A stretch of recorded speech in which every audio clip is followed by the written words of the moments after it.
everyone, get ready, because we're diving deep into one of the most exciting football seasons anywhere. The Campeonato Brasileirão 2024. We have 20 teams. That's 38 matches. Each team plays each other twice. Pure Brazilian football. And this season did not disappoint. It was a roller coaster. From the very first whistle. I mean, even for someone like me who watches every match, Yeah. some of those early results had me in shock. Right. Like week 1, Yeah. International beats Bahia 2-1. Oh, yeah, I remember that one. And Flamengo barely manages to squeak out a win against Grêmio. That was a close one. 2-1. You know, those early matches really set the tone for the whole season. Well, for sure. And Botafogo ultimately took the championship. They did. It was not easy for them. Not at all. They had to work for it. So many obstacles. So many. And some really fierce rivals gunning for them. It's what makes the Brasileirão so exciting, though, right? You got it. Every single match matters. Okay, so let's break down Botafogo's climb to the top. Okay. They started strong. They did. And then Then the Copa America. boom, right in the middle of the season. Talk about a wrench in the gears. And it's in the U.S. In the middle of the Brasileiro season, teams lose players to their national teams. Oh, yeah. Like Flamengo, they lose 5 starters, 5E. 5 gone, representing Brazil. That's not a minor inconvenience. Not at all. It completely changes their strategy. It must have been fascinating to see how teams adapted. It was. And it opened up opportunities for other teams, you know? Oh, yeah. Fortaleza, International, they faced a weaker Flamengo. Makes you wonder how things would have gone otherwise. Definitely added another layer of unpredictability to an already wild league. And things really heated up after the Copa America, right? Oh, yeah. The pressure was on. Botafogo held the lead. Barely. Corinthians and Flamengo right behind them. It was more than just the championship, though, you know? Oh, right. Copa Libertadores spots. South America's biggest club competition. Huge stakes. And then on the other side of the table... Relegation battle. Oh, man. Just as intense. Every match. So much drama. So Botafogo wins on the last day of the season. Unbelievable. Take us back to that moment. All right. Set the scene for us. Botafogo needs a win against São Paulo. To win it all. The stadium is electric. I bet. Back and forth the whole match. Tight game. 1-1, clock's ticking down. Last few minutes. And then Gregor, This is it. midfielder, known for defense, Not a typical goal scorer. finds himself in the box, fires it into the net. Ooh. The crowd goes wild. After almost 30 years without a championship. I know. Must have been such a A release. huge weight lifted. 79 points they ended up with. A well-deserved victory. They were so consistent all season. Palmeiras put up a good fight, though. They did. 73 And points. Flamengo close behind. 70. Wow, that's a close race. Down to the wire. A whole season of drama packed into just a few months. But let's rewind a bit. Okay. Back to the first half of the season, the first turn. Right. For those who might not know, Yeah. the Brasileirão is split into 2 halves. Exactly. Each team plays 19 matches in the first turn. Yep. Then another 19 in the second turn. 38 total. Makes for a long season. Hmm. And the standings can change so much between those 2 halves. Oh, absolutely. At the end of the first turn, Botafogo had a comfortable lead. They did. 40 points. Like Flamengo and Palmeiras were right there. Oh, yeah. Close behind. Setting us up for an exciting second half. Sure. But the top of the table wasn't the only interesting part of that first turn. Oh, no. Definitely not. Some real surprises. Like Fluminense. Oh, Fluminense. Such a historic club. With a passionate fan base. They had a first turn they'd probably like to forget. I think so. Only 11 points. Almost unheard of for a team like that. You just never know in the Brasileiro. Any team can have a rough patch. For sure. And then you have a team like International. Right.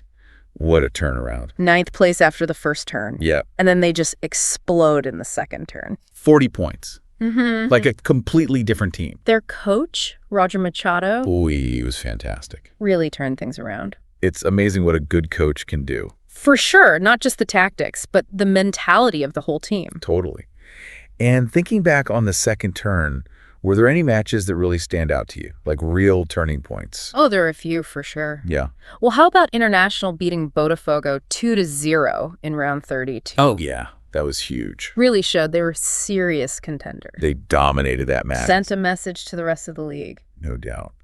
What other matches do you remember? Well, for Botafogo, I think their win against Fortaleza in round 30 was crucial. Oh, yeah, that was a close one. 1-0. Nail biter. But they pulled it out. Showed their resilience. Every point mattered at that point in the season. Absolutely.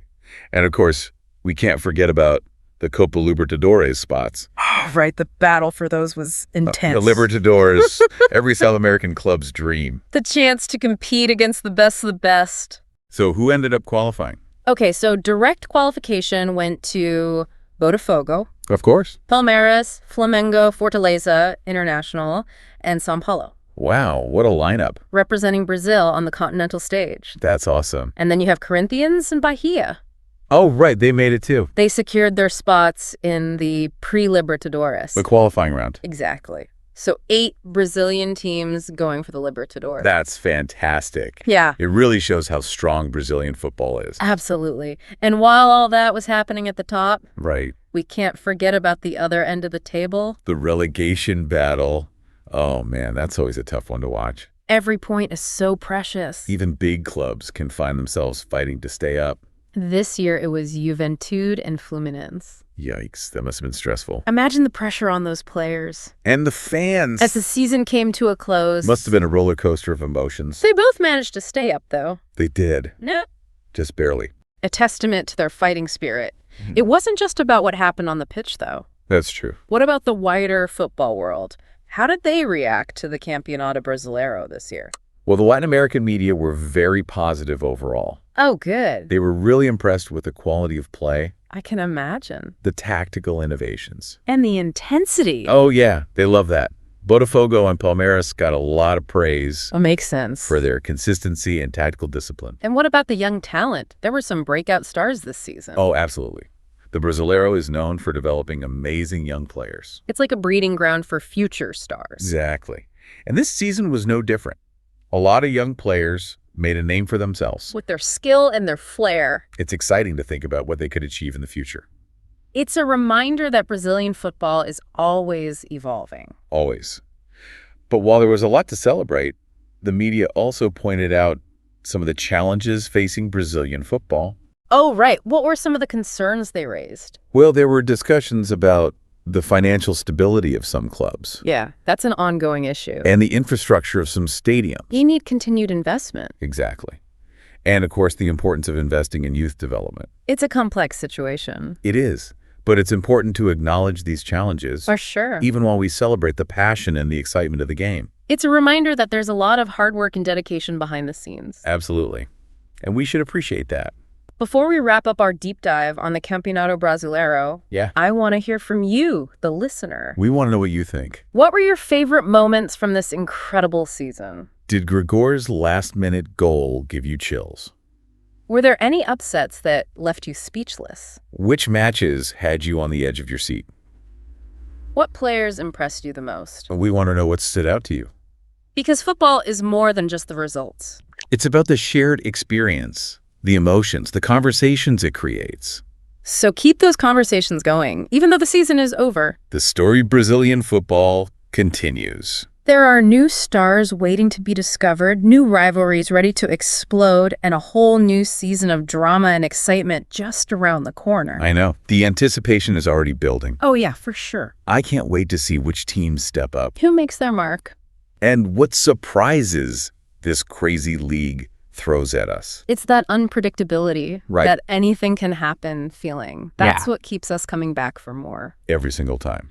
And it reminds us that in football, just like in life, It's about the journey. not just the destination. So enjoy it all. Savor those moments. And appreciate the passion that makes this beautiful game what it is. And if you're feeling inspired, If this deep dive has sparked your curiosity, don't let the conversation end here. keep exploring, keep learning. And keep that love for Brazilian football burning bright. Until next time. May your favorite team always find the back of the net. And may your passion for the beautiful game keep growing with every match.